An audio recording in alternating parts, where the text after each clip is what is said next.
Hello everyone, আসসালামু আলাইকুম। সিসঅফট console অ্যাপ্লিকেশনে আজ আমরা মেথডের ব্যবহার শিখব। সো মেথড হচ্ছে কিছু স্টেটমেন্টের সমষ্টি। মেথড ডিক্লেয়ার করতে চাইলে প্রথমে access modifier, then return type, then মেথডের নাম এবং মেথডের নামের পরে ব্র্যাকেটের মধ্যে প্যারামিটার। প্যারামিটার হচ্ছে অপশনাল। চলুন আমরা একটি উদাহরণের মাধ্যমে তা দেখে নিই। সাপোজ আমরা দুইটি সংখ্যার যোগফল নির্ণয় করতে চাই, তাহলে কিভাবে করব এটা চলুন দেখে নিই আমরা। এখানে অ্যাক্সেস মডিফায়ার হচ্ছে পাবলিক, অর্থাৎ আপনি যে কোনো জায়গা থেকে এই মেথডটিকে অ্যাক্সেস করতে পারবেন। রিটার্ন টাইপ যে কোনো টাইপের হতে পারে, সিসাপের যে কোনো বিল্ট ইন ডেটা টাইপ, যেমন ইন্ট, ফ্লোট, ডাবল, বুল, বুলিয়ান, যে কোনো হতে পারে। আর যদি কিছু আপনার মেথড থেকে রিটার্ন করতে না চান তাহলে ভয়েড। সাপোজ আমি আপাতত কিছু রিটার্ন করতে চাচ্ছি না, সো এখানে আমাকে ভয়েড কথাটি লিখতে হবে। দেন মেথডের নাম, সাপোজ আমাদের মেথডের নাম অ্যাডিশন। দেন এখানে এই ফার্স্ট ব্র্যাকেটের মধ্যে আপনাকে আপনার প্যারামিটার দিতে হবে। আমরা মেথড প্যারামিটার নিয়ে নেক্সট ভিডিও টিউটোরিয়ালে আলোচনা করব। মনে করুন আমাদের দুইটা ভ্যারিয়েবল আছে, একটি নাম্বার 1 টু 10 এবং আরেকটি নাম্বার 2 টু 20। তো এই দুইটা যদি আমরা যোগফল দেখতে চাই তাহলে আরেকটি, সাপোজ আমাদের ভ্যারিয়েবল আছে result to number 1 plus number 2।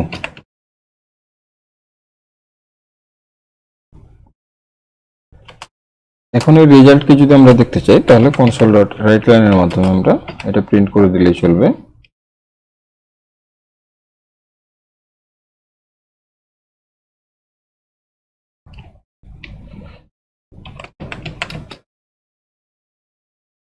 result is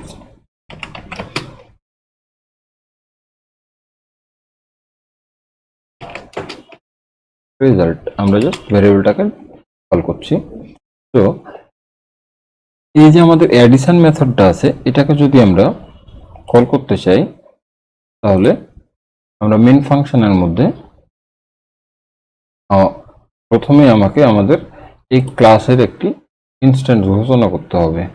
তো ইনস্ট্যান্স অথবা অবজেক্ট ঘোষণা করতে চাইলে প্রথমে আপনার ক্লাসের নাম, দেন প্রোগ্রাম, সাপোজ যে কোনো একটি নেম দিতে পারেন আপনি, দেন নিউ ইনস্ট্যান্স, অর্থাৎ প্রোগ্রাম ক্লাসের নিউ ইনস্ট্যান্স একটি আমরা ঘোষণা করলাম নিউ প্রোগ্রামের মাধ্যমে। এখন যদি আমরা ডট প্রোগ্রাম লিখে ডট দিই তাহলে আমাদের এই অ্যাডিশন, দেখুন আপনারা এখানে দেখতে পাচ্ছেন অ্যাডিশন আমাদের এই ফাংশন নেমটা দেখাচ্ছে। আমরা এই ফাংশন লিখে অ্যাডিশন লিখে জাস্ট কল করতে পারি এইভাবে। এখন আমরা যদি রান দিই প্রোগ্রামটি তাহলে আমরা দ্য রেজাল্ট ইজ, তারপর আমরা 30 অর্থাৎ এই দুইটার যোগফলটা দেখতে পাবো।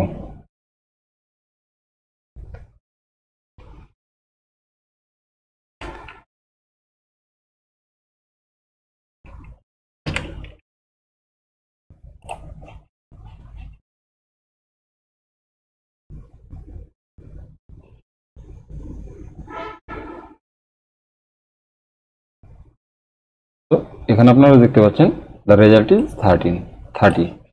তো এখন কথা হচ্ছে যে আমাদের কল কেন দিতে হচ্ছে, এই ফাংশনটাকে আমরা কল কেন দেব? এটা তো আমাদের সরাসরি কল করে এটা আমাদের প্রিন্ট করে দিলেই পারত। তো আমাদের সিসাপ কম্পাইলার সর্বপ্রথম যে কাজটি করবে সেটি হচ্ছে রান হওয়ার সাথে সাথে সে মেন ফাংশনটা খুঁজবে, মেন ফাংশনটা কোথায় আছে এবং প্রোগ্রাম সবসময় মেইন ফাংশন থেকে রান করে। সো আপনাকে যদি এই অ্যাডিশন ফাংশনটি কল দিতে চান, যদি মেথডটি কল দিতে চান, তাহলে অবশ্যই এই মেইন ফাংশনের মধ্য থেকে কল দিতে হবে, অন্যথায় এই অ্যাডিশন যে কোড আছে এখানে যতগুলো স্টেটমেন্ট আছে এগুলো আর কি এক্সিকিউট হবে না। দেখুন আমরা যদি এটাকে কমেন্ট করে এখন রান দিই তাহলে অবশ্যই কিছু আমরা দেখতে পাবো না। তো অবশ্যই আমাদের এখান থেকে আমাদের মেইন ফাংশন থেকে ওই ফাংশনকে কল দেওয়া লাগবে। এখন আমরা এখানে কোনো ইনস্ট্যান্ট ঘোষণা করছি কেন? আমরা তো চাইলে সরাসরি কল দিতে পারতাম, এরকম কি কোনো সুবিধা নেই? না, অবশ্যই আপনাকে আপনি যে ফাংশনটি ইউজ করতে যাচ্ছেন ওই ফাংশনটা যেই ক্লাসে ডিক্লেয়ার করা আছে তার একটি ইনস্ট্যান্স ঘোষণা করতে হবে। যদি আপনি ইনস্ট্যান্স ঘোষণা না করতে চান তাহলে এই পাবলিক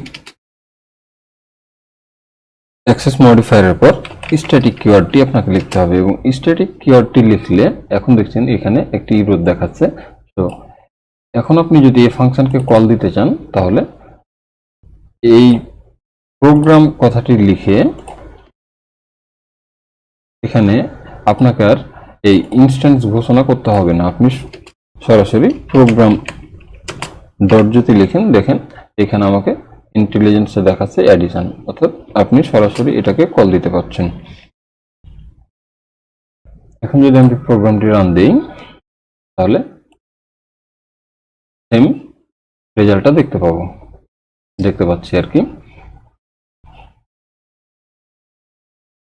তো এই স্ট্যাটিক কিওয়ার্ডের মানে হচ্ছে যে সেই মেমোরিতে শুধুমাত্র এই অ্যাডিশন ফাংশনের জন্য একবারই জায়গা নেবে।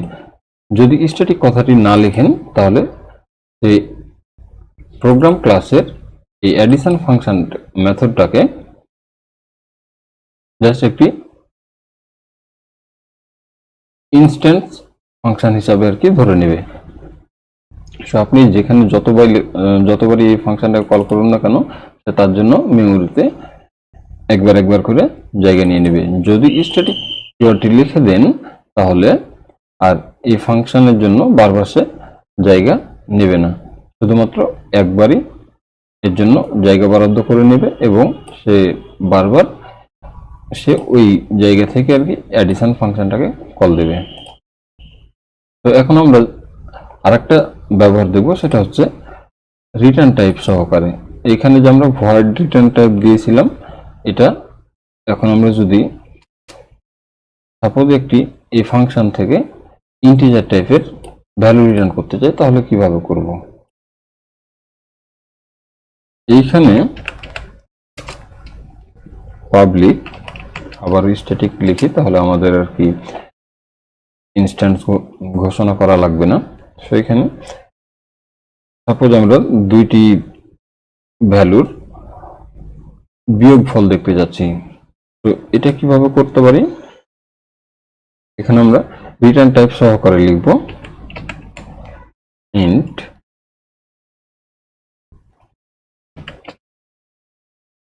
সাবট্রাকশন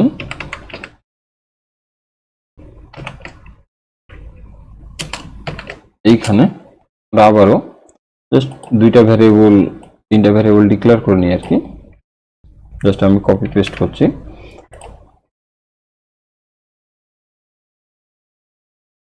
এখানে জাস্ট মাইনাস, আমরা প্রথম ভ্যালু থেকে দ্বিতীয় ভ্যালুটা মাইনাস করব। এখানে 20 করি, এখানে 10 করে দিই। তো এখন যদি আমরা এই ফাংশনটাকে কল দিই দেখছেন এখানে আমাদের একটি ইরর দেখাচ্ছে। যেহেতু আমরা রিটার্ন টাইপটা ইন্ট বলে দিয়েছি তার মানে আমাকে এই ফাংশন থেকে একটি ইন্টিজার টাইপের ভ্যালু রিটার্ন করতে হবে, এবং আমরা চাচ্ছি আমরা যে রেজাল্টটা পাবো সেটা এইখানে আমরা প্রিন্ট দেব না, আমরা দেব যেখানে আমরা এই ফাংশনটাকে কল দেব ওইখানে আমরা প্রিন্ট দেব।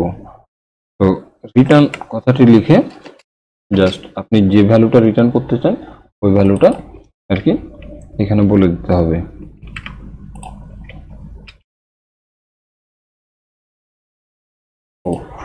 Sorry return. তো আমরা রেজাল্টটা আর কি রিটার্ন করে দিচ্ছি। এখন আমরা যদি এই ফাংশনটাকে কল দেই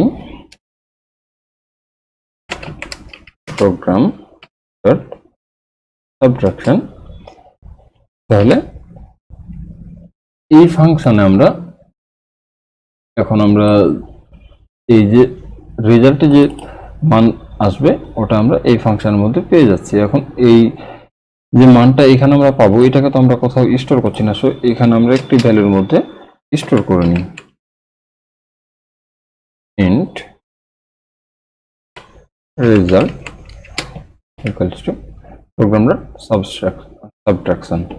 তো আমাদের এই রেজাল্ট ভ্যারিয়েবলের মধ্যে এখন কি থাকবে, এই সাবট্রাকশন ফাংশনটা যে ভ্যালুটা রিটার্ন করবে সেটা এই রেজাল্ট ভ্যারিয়েবলের মধ্যে গিয়ে আর কি স্টোর হবে।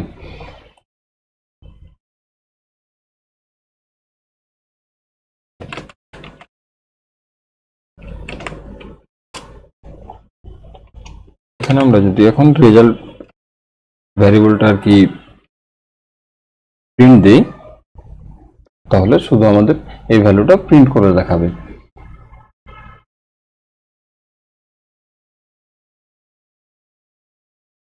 তো প্রথমে আমাদের এই ফাংশনটা কল হচ্ছে প্রোগ্রাম ডট অ্যাডিশন, এবং দেন আমাদের এই সাবট্রাকশন ফাংশনটা কল হচ্ছে 20 - 10 ইকুয়ালস টু আমাদের বিয়োগফলটা দেখাচ্ছে 10।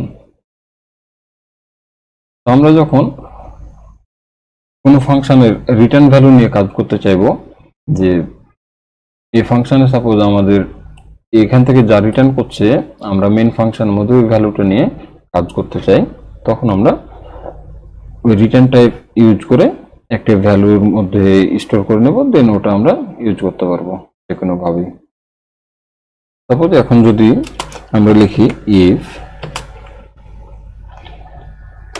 রেজাল্ট ইকুয়ালস টু 10, দেন আমাদের এই ভ্যালুটা প্রিন্ট দেবে। যদি না হয় তাহলে বলে দেব কনসোল ডট রাইট লাইনের মধ্যে যে দ্য রেজাল্ট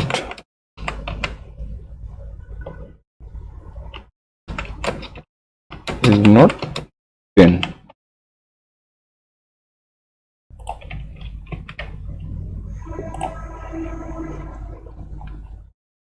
তো দেখতে পাচ্ছেন এখানে আমাদের 10 প্রিন্ট করে দেখাচ্ছে। সাপোজ আমাদের যদি এইখানে ভ্যালু 30 করে দিই, এখন আমরা যদি রান দিই প্রোগ্রামটিকে, এটা এই লাইনটা কমেন্ট করে দিই, তাহলে আর কি আমাদের অ্যাডিশন ফাংশনটা কল হবে না।